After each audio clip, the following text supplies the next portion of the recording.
칼날이 번쩍였습니다. 비명이 궁궐을 가득 채웠습니다. 1895년 10월 8일 새벽 5시 조선의 국모가 자객들에게 살해당했습니다. 범인은 다름 아닌 일본이었습니다. 시신은 불태워졌고 유골조차 남지 않았습니다. 대체 무슨 일이 있었던 걸까요? 한 나라의 황후를 이렇게까지 잔혹하게 죽여야 했던 이유는 무엇일까요? 15세의 왕비가 된 가난한 양반 딸, 44세에 비극적으로 생을 마감한 한 여인. 그녀의 이름은 명성황후. 오늘 그녀의 숨겨진 진실을 파헤쳐 보겠습니다. 안녕하세요. 역사의 숨은 이야기를 찾아 떠나는 복덩이입니다. 오늘은 조선 말기 격동의 시대를 살다 간 명성황후의 이야기를 준비했습니다. 집중해서 봐주시고 구독과 좋아요 부탁드립니다. 그럼 지금 바로 시작하겠습니다. 1851년 경기도 여주에서 한 소녀가 태어났습니다. 이름은 민자영. 양반 집안이었지만 너무나 가난했습니다. 아버지 민치록은 과거에 급제하지 못한 선비였고 어머니는 그녀가 어릴 때 세상을 떠났습니다. 소녀는 외가로 보내졌고 외삼촌 민승호가 그녀를 키웠습니다. 민승호는 학식 있는 사람이었습니다. 그는 조카 딸에게 글을 가르쳤습니다. 당시 여자아이에게 학문을 가르치는 것은 흔한 일이 아니었습니다. 소녀는 총명했습니다. 글을 빨리 익혔고 사서삼경을 읽었습니다. 하지만 가난한 집안의 딸이 할 수 있는 일은 많지 않았습니다. 1863년 조선에 큰 변화가 일어났습니다.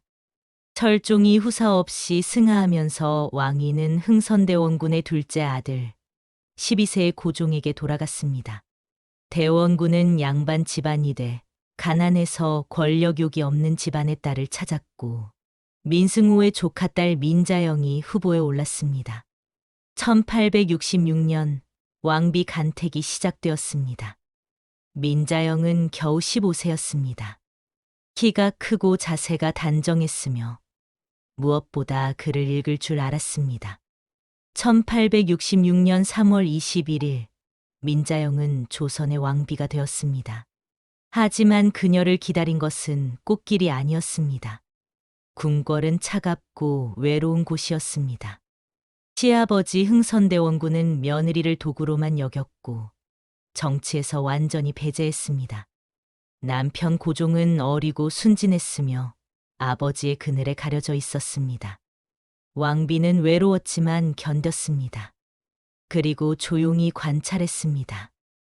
권력이 무엇인지, 시아버님이 어떻게 신하들을 장악하는지, 어떻게 정책을 밀어붙이는지, 그녀는 궁궐 안에서 권력의 언어를 배우기 시작했습니다. 밤마다 고종과 대화하며 남편의 마음을 움직였습니다. 고종은 점점 왕비의 말에 귀 기울이기 시작했습니다. 왕비는 기다렸습니다. 때를 기다렸습니다. 그리고 1873년 드디어 그 기회가 왔습니다.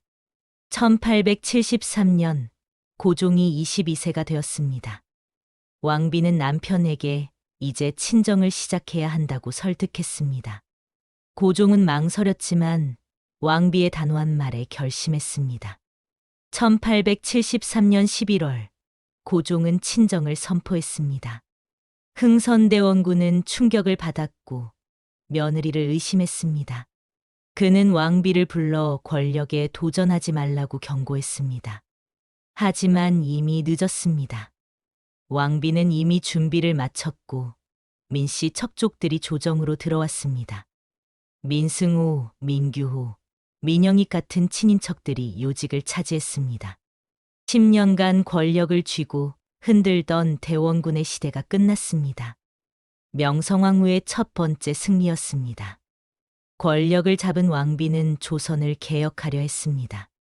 전신을 설치하고 근대식 군대를 만들고 학교를 세웠습니다. 하지만 문제가 있었습니다. 돈이 너무 많이 들었습니다. 세금이 올랐고 백성들은 고통스러워했습니다. 1882년 재앙이 일어났습니다. 이모군란. 13개월간 월급을 받지 못한 구식군대가 반란을 일으켰고 그 뒤에는 흥선대원군이 있었습니다. 군인들은 민씨 척족들을 살해했습니다. 군인들은 궁궐로 쳐들어왔습니다. 명성황후는 목숨을 걸고 도망쳐야 했습니다.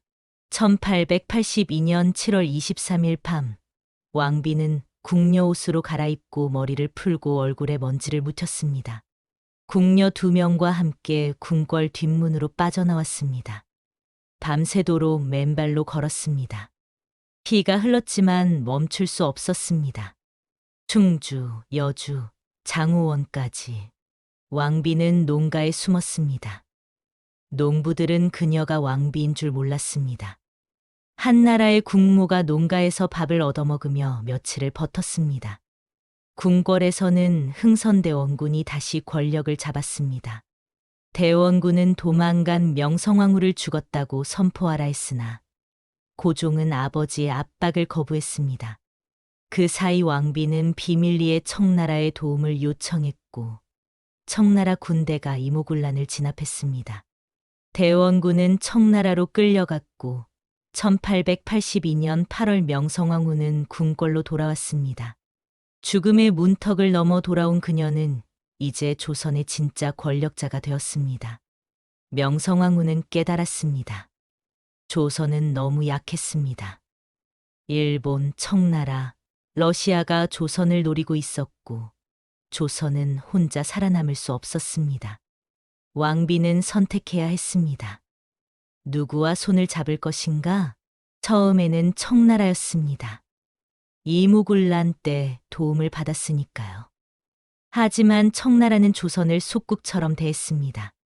조선의 내정에 간섭하고 고문을 파견했습니다. 원세계라는 청나라 관리가 조선을 좌지우지했습니다. 신하들은 분노했지만 왕비는 참았습니다. 지금은 청나라의 힘이 필요했기 때문입니다. 1884년 또 다른 위기가 찾아왔습니다. 갑신정병. 급진 개화파 김옥균, 박영효, 서광범이 일본의 지원을 받아 쿠데타를 일으켰습니다. 하루 만에 민씨 척족 8명이 살해되었고 왕비는 다시 목숨의 위협을 받았습니다. 하지만 이번에도 청나라가 개입했고 3일 만에 갑신정변은 진압되었습니다. 왕비는 다시 한번 살아남았습니다. 하지만 대가가 있었습니다. 청나라의 영향력이 더욱 강해졌고 조선은 점점 청나라의 속국처럼 보였습니다. 백성들의 불만이 쌓여갔습니다. 1894년 동학농민운동이 일어났습니다. 전라도에서 시작된 봉기가 전국으로 퍼졌습니다. 조선 정부는 당황했고 왕비는 다시 청나라의 도움을 요청했습니다. 청나라 군대가 조선으로 들어왔습니다. 그런데 일본도 군대를 보냈습니다. 청나라와 일본은 조선 땅에서 서로 대립했고 1894년 7월 청일전쟁이 시작되었습니다. 전쟁은 일본의 압도적 승리로 끝났습니다. 청나라는 패배했고 조선에서 물러났습니다. 이제 조선은 일본의 영향 아래 놓였습니다.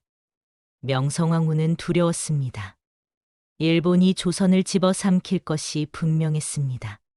그녀는 새로운 선택을 했습니다. 러시아. 러시아는 일본을 견제할 수 있는 유일한 나라였습니다. 왕비는 러시아 공사를 만나 이권을 주고 군사 고문을 요청했습니다. 일본은 이것을 알았습니다. 그리고 일본은 분노했습니다. 일본 정부는 비밀회의를 열었고 결정했습니다. 명성황후를 암살하기로. 1895년 여름 일본 공사 미우라 고로가 조선에 부임했습니다. 그는 냉혹하고 잔인한 군인 출신이었습니다. 미우라는 일본 낭인들을 모았고 친일파 조선인들도 끌어들였습니다. 목표는 하나, 명성황후를 제거하는 것이었습니다. 1895년 10월 운명의 날이 다가왔습니다. 895년 10월 8일 새벽 5시 경복궁은 아직 잠들어 있었습니다. 명성황후는 건청궁에서 쉬고 있었습니다. 갑자기 총소리가 울렸습니다. 궁녀들이 비명을 지르며 달려왔습니다. 일본군이 쳐들어왔다는 것이었습니다. 왕비는 급히 일어났지만 이미 늦었습니다.